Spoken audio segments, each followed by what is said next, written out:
آج پاکستان ڈائری کے موضوعات ہیں۔ پاکستان میں نقدی کی مانگ میں اضافہ، لوگوں نے بینکوں سے رقم نکالی۔ پشاور میں 15,000 سکھوں کے لیے ایک بھی شمشان گھاٹ نہیں۔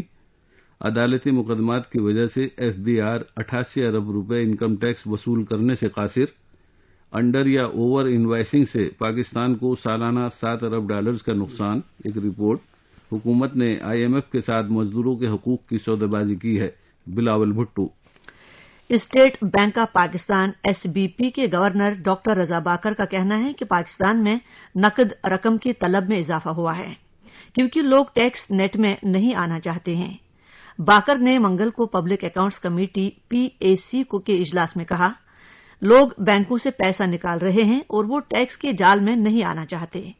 کسی بھی پارلیمانی فورم میں یہ باکر کی پہلی پیشی تھی۔ پارلیمنٹ کے احتساب شاخ نے انہیں اعلی سود کی شرحوں اور ہاٹ غیر ملکی پیسے کی بڑھتی ہوئی مقدار کے پیچھے وجوہات بیان کرنے اور اس کی وضاحت کرنے کو کہا تھا۔ اس سوال کا جواب دیتے ہوئے کہ کیا مرکزی بینک نئے نوٹ چھاپ رہا ہے، باکر نے کہا کہ نقد رقم کی طلب میں اضافہ ہوتا جا رہا ہے اور اس کی چھپائی لاگت کو بڑھا رہی ہے۔ انہوں نے کہا کہ بینکاری لین دین پر ود ہولڈنگ ٹیکس بھی نقد کی بڑھتی مانگ کی ایک اور وجہ ہے۔ مرکزی بینک کے اعداد و شمار سے پتہ چلتا ہے کہ رواں سال 21 فروری تک گردش میں پیسہ گزشتہ سال کی اسی مدت کے مقابلے میں 465 ارب روپے یا 167 بلین روپے زیادہ رہا۔ گزشتہ مالی سال میں گردشی رقم کا مجموعی بہاؤ 562 بلین روپے تھا، ایک ایسی حد جس سے رواں مالی سال میں تجاوز کرنے کا امکان ہے۔ انکم ٹیکس کی بنیاد رواں مالی سال میں کم ہو کر 12% تک جا پہنچی ہے کیونکہ صرف 25 لاکھ افراد اور کمپنیوں نے ٹیکس گوشوارے جمع کروائے ہیں۔ گورنر نے مہنگائی، ہاٹ غیر ملکی رقم، اعلی شرح سود اور زر مبادلہ کی پالیسی کے بارے میں بھی تفصیل سے بات کی۔ کمیٹی کے کچھ ممبران نے کاروباری اداروں کے لیے زیادہ شرح سود کے مضمرات کے بارے میں استفسار کیا۔ گورنر نے کہا کہ اعلی سود کی شرح نجی شعبے میں کم سرمایہ کاری کی وجہ نہیں تھی بلکہ کاروبار کرنے میں آسانی اور ٹیکس دہندگان کی رقوم کی واپسی کو روکنا جیسی دیگر وجوہات بھی ہو سکتی ہیں۔ گورنر نے کہا کہ مینوفیکچرنگ سیکٹر میں بحالی کے آثار ظاہر ہو چکے ہیں اور افراط زر آہستہ آہستہ نیچے آنے لگیں گے۔ پاکستان پیپلز پارٹی کے سینیٹر شہری رحمان نے ریمارکس دیے کہ اعلی شرح سود پاکستان میں مینوفیکچرنگ کو بری طرح متاثر کر رہی ہے۔ گورنر نے اس بات کا اعادہ کیا کہ افراط زر آہستہ آہستہ کم ہوگا جس سے state bank monetary policy committee کو 13.25% کلیدی پالیسی شرح پر نظرثانی کرنے کی ایک وجہ ملے گی۔ انہوں نے زور دیا کہ رواں مالی سال میں اوسط افراط زر SBP کی حدود میں 11 سے 12% تک رہے گا۔ اسٹیٹ بینک کے گورنر نے بتایا کہ اعلی شرح سود نے معیشت کی گراوٹ کو بڑھاوا دیا ہے اور لوگوں نے کھاتوں میں روپے کے شکل میں رقم جمع کروانے کے لیے گرین بیک کو فروخت کر دیا ہے۔ امریکہ کے وفاقی ریزرو نے منگل کو سود کی شرحوں میں ½ کی کمی کر کے 1.25% کر دی ہے تاکہ کرونا وائرس کے امکانی معاشی منفی اثرات سے بچا جا سکے۔ باکر نے کہا کہ افراط زر 8% سے بڑھ کر 14.6% تک ہونے کے باوجود مرکزی بینک نے اپنی پالیسی کی شرح میں کوئی تبدیلی نہیں کی کیونکہ سپلائی کے رد و بدل سے قیمتوں میں اضافے کا خدشہ ہے۔ سپلائی میں خلل اور شرح تبادلے کی کمی کی وجہ سے افراط زر میں اضافہ رہا۔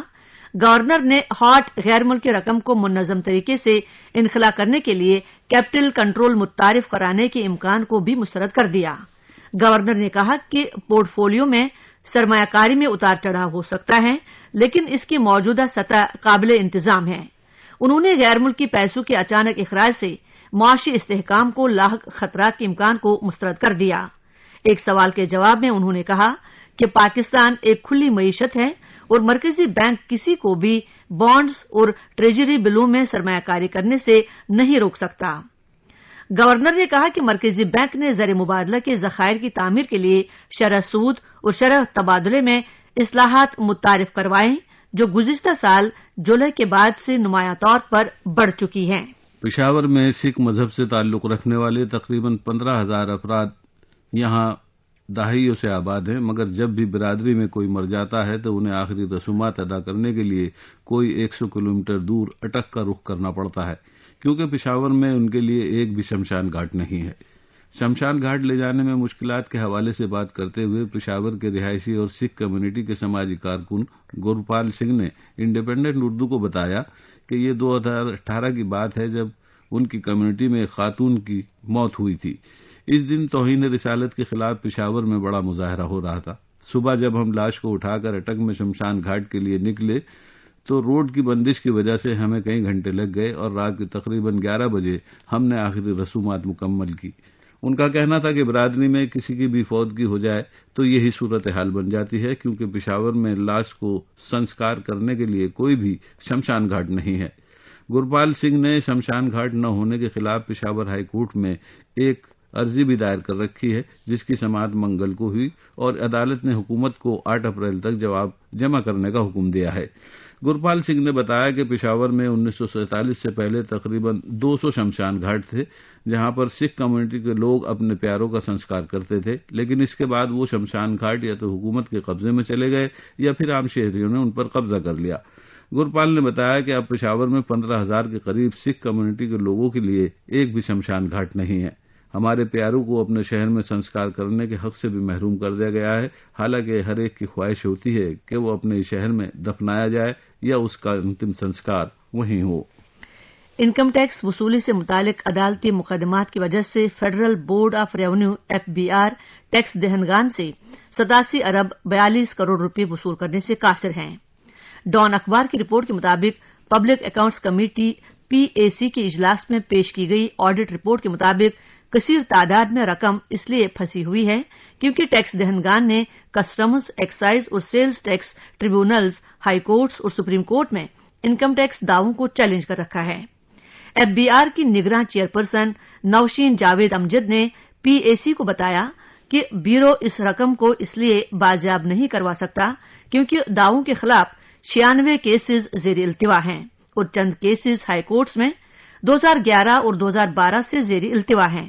انہوں نے کہا کہ FBR نے معاملہ Sindh high court, Lahore high court اور اسلام آباد ہائی کورٹ کے چیف جسٹس کے سامنے اٹھایا ہے اور ان سے درخواست کی ہے کہ مقدمات کو جلد نپٹانے کے لیے ٹیکس سے متعلق معاملات پر خصوصی بینچ تشکیل دیا جائے۔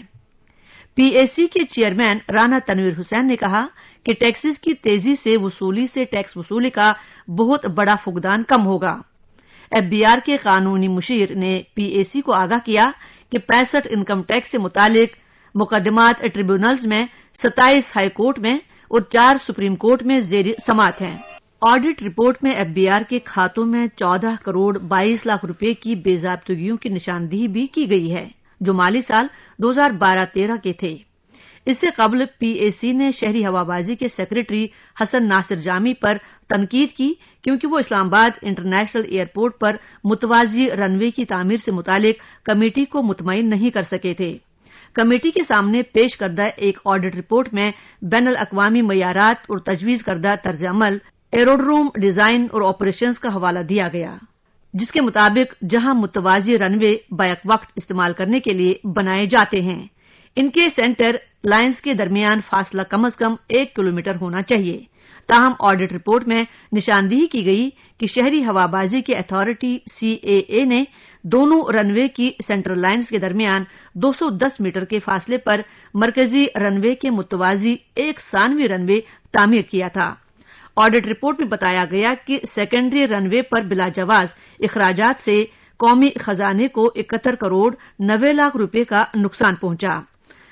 حسان نثار جامی نے کمیٹی کو بتایا کہ متوازی رن وے بیک وقت لینڈنگ کے لیے نہیں تھا، بلکہ اسے متبادل رن وے کے طور پر ڈیزائن کیا گیا تھا۔ آڈیٹرز نے اس جواب کو غیر اطمینان بخش قرار دیتے ہوئے کہا کہ رن وے اور ٹیکسی وے کی خصوصیات میں بہت زیادہ فرق ہے اور متوازی ٹیکسی وے کے علاوہ سیکنڈری رن وے کی تعمیر کے لیے CAA آپریشنز ڈائریکٹوریٹ کی مقدار اور بل کے بارے میں بھی کوئی بات موجود نہیں ہے۔ وفاقی تحقیقاتی ایجنسی FIA نے کمیٹی کو بتایا کہ اس نے اس معاملے کی تحقیقات کو حتمی شکل دے دی ہے اور غفلت برتنے کے ذمہ دار عہدیداروں کے خلاف کارروائی کے لیے منظوری لینے کے لیے وزارت داخلہ سے منظوری درکار ہے۔ تاہم کمیٹی نے سیکریٹری شہری ہوابازی کو ہدایت کی کہ وہ اس طرح کی لاپرواہی کی ذمہ داری طے کریں اور 15 دن میں اس سلسلے میں رپورٹ پیش کریں۔ روزنامہ انڈیپینڈنٹ اردو کے نمائندے محمد ثاقب تنویر کی ایک خصوصی رپورٹ کے مطابق عالمی ادارے گلوبل فائنینشل انٹیگریٹی نے کہا ہے کہ پاکستان کی سالانہ تجارت میں اوسطاً $7 ارب کی انڈر یا اوور انوائسنگ تجارتی رسیدوں سے چھیڑ چھاڑ ہوتی ہے۔ ادارے نے عالمی تجارت میں پیسے کی غیر قانونی ترسیل سے متعلق سن 2008 سے 2017 تک کی رپورٹ میں پاکستان کو ترقی پذیر ایشیائی ممالک کی جگہ یعنی مشرق وسطی شمالی افریقی ممالک کے ساتھ رکھا ہے۔ تجارت کے دوران رسیدوں پر غلط قیمتیں درج کرنے کی عالمی معیشت اور 135 ممالک پر اس کے اثر پر مبنی اس رپورٹ میں افغانستان کو بھی پاکستان کے ساتھ انہی ممالک کی فہرست میں شمار کیا گیا ہے۔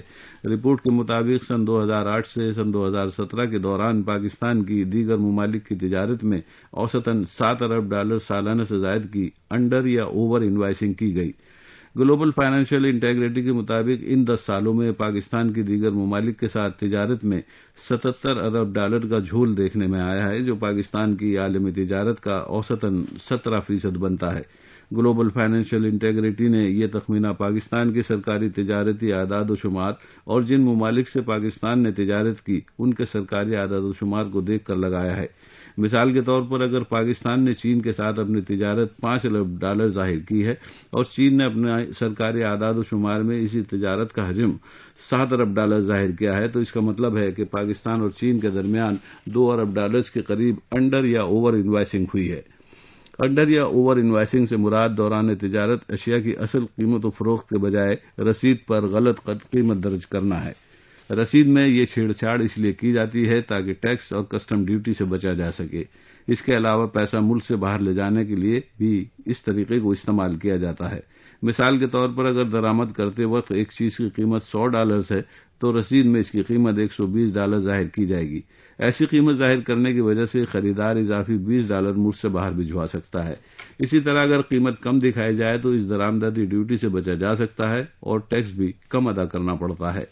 اشیاء برآمد کرتے ہوئے بھی اصل قیمت کم یا زیادہ ظاہر کی جاتی ہے اور مالی فوائد حاصل کیے جاتے ہیں۔